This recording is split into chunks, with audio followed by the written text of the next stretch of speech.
रात की बेस्या, दिल छू लेने वाली कहानी। एक ऐसी मासूम लड़की है जिसे पूरी तरह दुनियादारी की समझ तक नहीं थी।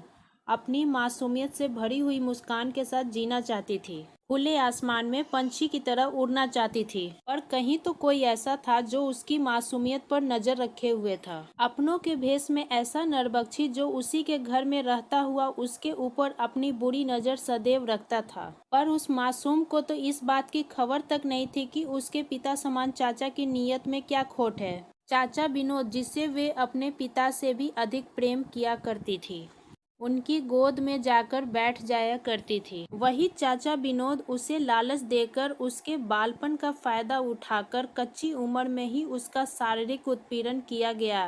कि किस प्रकार से मासूमियत दाग दाग होती है ऐसे परिवारों में जहां सोचने और समझने की क्षमता ही नहीं होती है कि क्या सही है और क्या गलत है। इसी हालातों में दिनों दिन बढ़ती जा रही जवानी की दहलीज की दस्तक और बुरी नज़र रखने वाले की हैवानियत। राधिका अब 18 साल में थी। गठीला बदन, लंबे काले बाल, काली बड़ी आंखें, यौवन अपने उफान पर थी। और दूसरी ओर चाचा विनोद अब बूढ़ा हो चला था, परंतु नीयत जो की तो ही थी। पिता मनोज की बीमारी और इलाज के बहाने राधिका का शोषण करता और धमकाता रहता। बचपन की राधिका जवानी की राधिका में बहुत अंतर हो गया था, या यह कह लो बचपन का डर जवानी का बोझ बन गया था। पिता मनोज और चाचा विनोद किसी काम के तो पहले से ही नहीं थे, और राधिका की बढ़ती उम्र और चाचा की हवस मिटने का नाम नहीं ले रही थी। पिता मनोज बीमारियों से ग्रस्त रहता, ऊपर से कभी भी बुलावा आ सकता था। चाचा विनोद को एक दिन अपने गांव का ही एक व्यक्ति मिला जिसका नाम जतिन था। वो लड़कियों का सौदा करने वाला दलाल था। उसने बातों बात में चाचा विनोद से कहा कि तुम्हारे गांव में कोई सुंदर और सुशील कन्या है। चाचा विनोद ने कहा, भाई क्यों ऐसा पूछ रहे हो? जतिन ने कहा, हमारे सेठ की बीवी को बच्चा नहीं है और हमारा सेठ दूसरी शादी भी नहीं करना चाहता। बस एक ऐसी लड़की से बच्चा करना चाहता है जो सुंदर हो, ताकि बच्चा भी सुंदर पैदा हो। उसके बाद वह उस लड़की को भी पालेगा और उसके परिवार को भी। अगर कोई है तो बताना। लड़की के परिवार को खूब पैसा मिलेगा, जो उसके परिवार वालों ने कभी सोचा न होगा।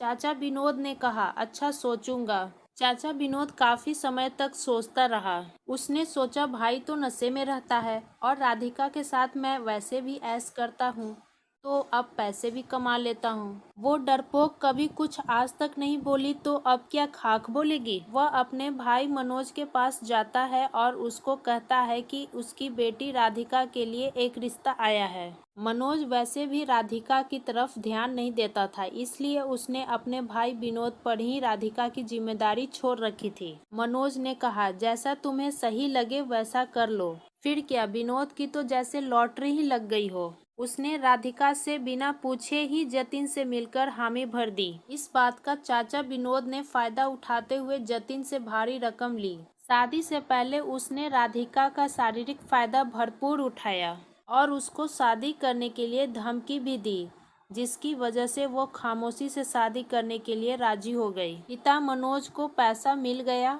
और चाचा विनोद ने भी खूब पैसा बटोर लिया। पिता को अपनी बेटी राधिका से जरा भी प्रेम स्नेह नहीं था, परंतु राधिका अपने शराबी पिता के मोह में सदैव रहती थी। इसी मोह की वजह से सदैव उसका चाचा विनोद उसके पिता को मार देने की धमकी देता रहता था। पिता पुत्री के बीच इन संबंधों का फायदा चाचा विनोद ने खूब उठाया कि किसी प्रकार से राधिका अपने पिता के कारण अपने चाचा विनोद के हाथों का खिलौना बनकर रह जाती थी। बस फिर क्या था, विनोद ने वही किया तो जतिन ने कहा, असहाय तो वो पहले से ही थी, अब मजबूर भी बन गई है। एक अधेड़ उम्र के आदमी से राधिका का विवाह कर दिया जाता है। केवल यही तक आकर उसके जीवन का प्रताड़ना समाप्त नहीं होती।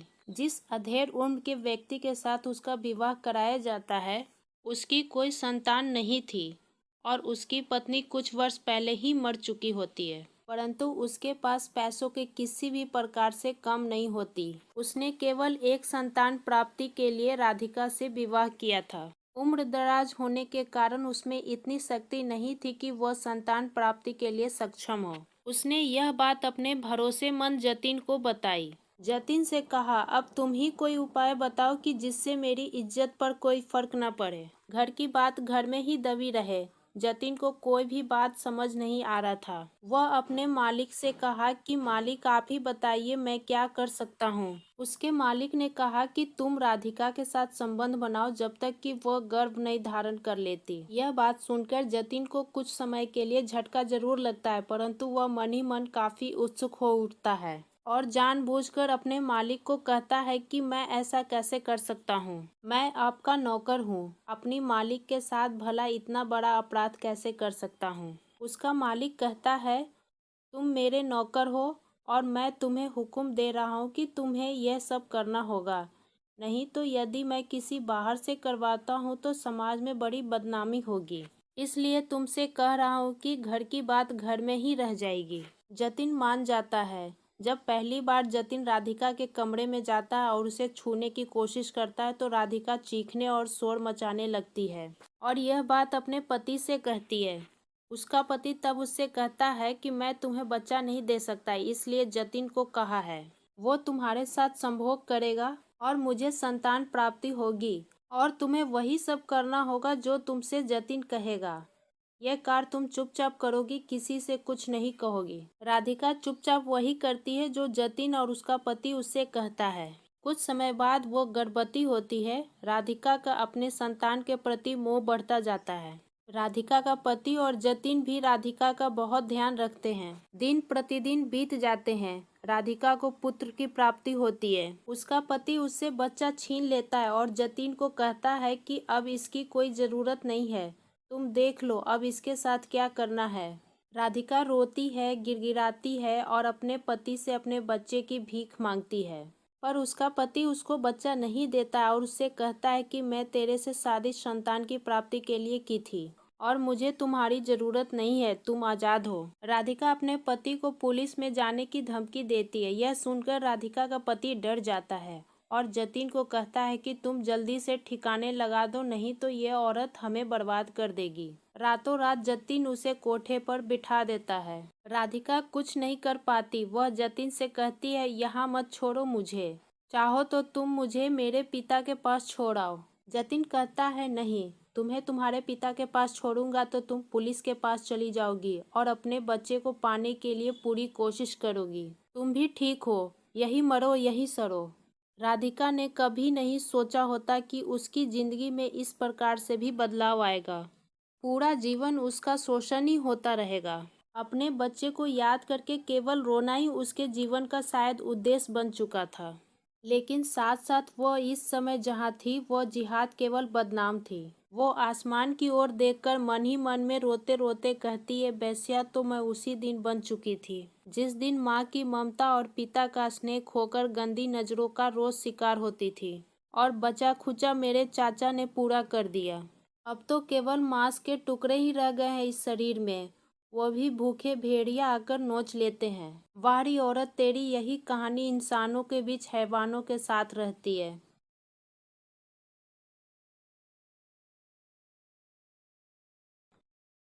दोस्तों, क्या कहना आपको इस कहानी के बारे में कमेंट करके ज़रूर बताएं। वीडियो को लाइक करें और इसी तरह की रोचक कहानी लगातार देखने और सुनने के लिए हमारे चैनल को सब्सक्राइब करें। घंटी को दबा के ऑल पर सेट कर लीजिए ताकि आने वाले वीडियो का नोटिफिकेशन आपके पास तुरंत पहुंचे। मिलती हूं आपसे अगली वीडियो में, तब तक के लिए धन्यवाद।